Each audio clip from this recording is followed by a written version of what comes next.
Сайн байцгаана уу үзэгчдээ, Сайн Улаанбаатар нэвтрүүлэг маань хөөрхөн дадал хаяг дээр контент бүтээгч Анх хоёр миний биеэр цааш үргэлжилж байна. За энэ удаагийн дугаараараа та бүхэндээ бас нэгэн сонирхолтой мэдээллийг бэлтгэсэн байгаа. За тэр маань юу вэ гэхээр юм болгон өөрийн гэсэн цаг хугацаатай тэрхүү цаг хугацаанд илүү ихээр хөгжиж, шинжлэгдэж, дээшилж яадаг. За яг түүний адилаар гоо сайхны салбарт маань ч гэсэн урд нь байсан хэвшмэл ойлголтууд бүгдээрээ өөрчлөгдөд одоо шинэ 90 үе эхэлж байгаа гэж үзэж байгаа. Тэгэхээр үзэгч та бүхэндээ ч гэсэн одоо яг гоо сайхны салбарт юу хамгийн чухал байгаа юм бэ гэдэг талаар хүргэе гэж бодоод та бүхэндээ бэлтгэсэн байгаа. Тэгэхээр та бүхэн маань дэлгэц рүүгээ анхаарлаа хандуулаарай.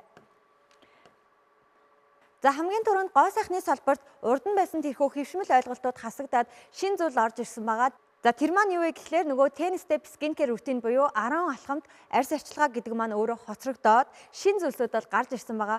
За хамгийн түрүүнд бол солонгосын арьс арчилгаанууд бол өмнөх жилүүдэд 10 алхамд арьс арчилгааг заавал хийх хэрэгтэй. Ингэснээрээ таны арьс нөгөө хүсээдээс үр дүндээ хүрэх юмаа гэж бол маркетинг бол хийжсэн. Тийм ч учраас хүмүүс яг л нөгөө 10 бүтээгдэхүүнүүдэд зэрэгцүүлж тавьчихад за яг хамгийн хөнгөнөөс нь эхлээд хүнд хүртэл нь аруулангийн хэрэглээгээ сууж яадаг гэсэн. Гэхдээ яг энэ цаг үед бол тэр зүйлсээс илүүтэйгээр хамаагүй илүү минимал болоод аль болох цөөхөн бүтээгдэхүүнийг хэрэглэхийг хүмүүс илүүд үздэг болсон. Ялангуяа нэг бүтээгдэхүүнээс 2 юм уу 3-аас дээш үр дүнг бол харахыг хүсдэг болсон. Түүнийгээ дагаад ч гэсэн гоо сайхны салбарууд K-beauty гэлтгүү Европын зах зээл ч гэсэндээ өөрсдийнхөө үйлдвэрлэж байгаа тэрхүү бүтээгдэхүүнд маш олон төрлийн үйлчлэгийг авч болох орц найрлагуудыг хооронд нь зохицуулаад оруулахыг хичээж байгаа. Түүгээрээ ч гэсэн хоорондоо нэлээд өрсөлдөөнтэй байгаа гэсэн үг.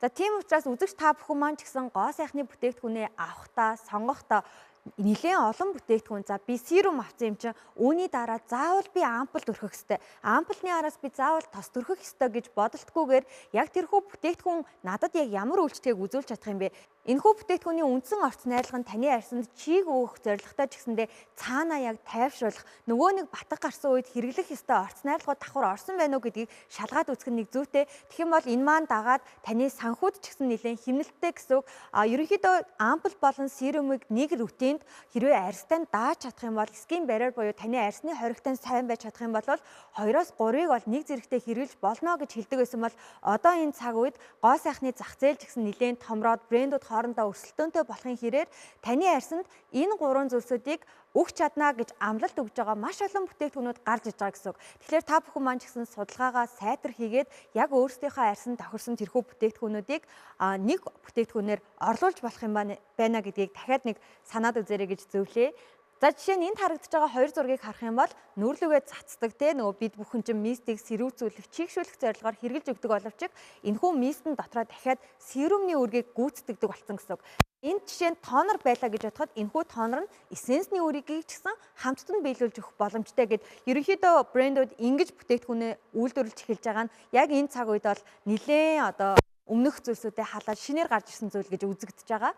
Гоо сайхны ертөнцид бас нэгэн гарч ирж байгаа зүйл бол нөгөө нэг классикийн буюу яг л шил толшиг тийм ээ арьс арчилгааг нөгөө бөөн бүтээгдэхүүнүүдээр бөмбөгдөөд арьс нь бүр юм шил толшиг гүлгэр болцсон байдаг шүү дээ. Тийм арьсыг яг хэдхэн жилийн өмнө маш гоё арьс яг классикийн л яг эрүүл арьс гэж үздэг байсан бол харин одоо эсэргээрээ cloud glow skin буюу жоохон blurredсэн юм шиг арьсанд тань жоохон юм эффект өгсөн юм шиг тэрхүү арьсыг илүү одоо эрүүл гэж хэлж байгаа. За илүү дэлгэрэнгүй тайлбарлах юм бол яг бүр ингээ арьсан дээр нь гэрэл айхад хацар гэдэг юм уу яг товгор хэсгүүд дээр нь ингээд гэрэлтэд байдаг тийм арьс бус ингээд яг ойроос хэрвээ хүнийг харах юм бол гэрэлцэн зүйл тийм айх гэсэндээ суур арьсан цаанаасаа нэг тийм эрүүл яг нэг юм үүл шиг гэх юм уу тиймэрхүү арьс бол яг одоогоор тренд болж байгаа.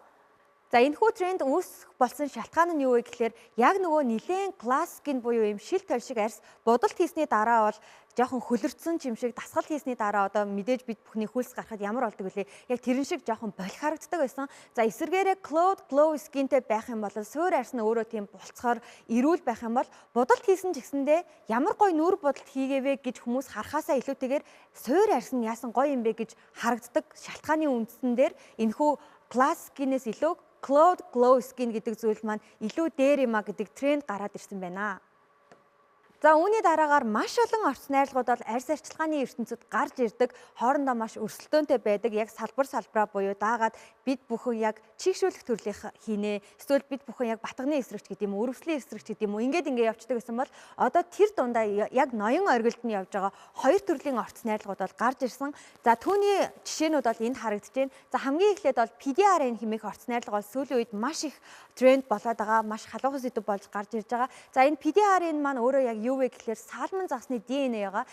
За салмон загсны ДНХ гэдэг маань бид бүхний арьс байдаг. Ялангуяа хүний арьсанд байгаа тэрхүү коллаген, эластин, гиалурин нөгөө 25 наснаас дээш болоод эхлэхээр багаар багасаад нөгөө хөгшрөлт маань үүсэх тэрхүү үндсэн шалтгаан болдог.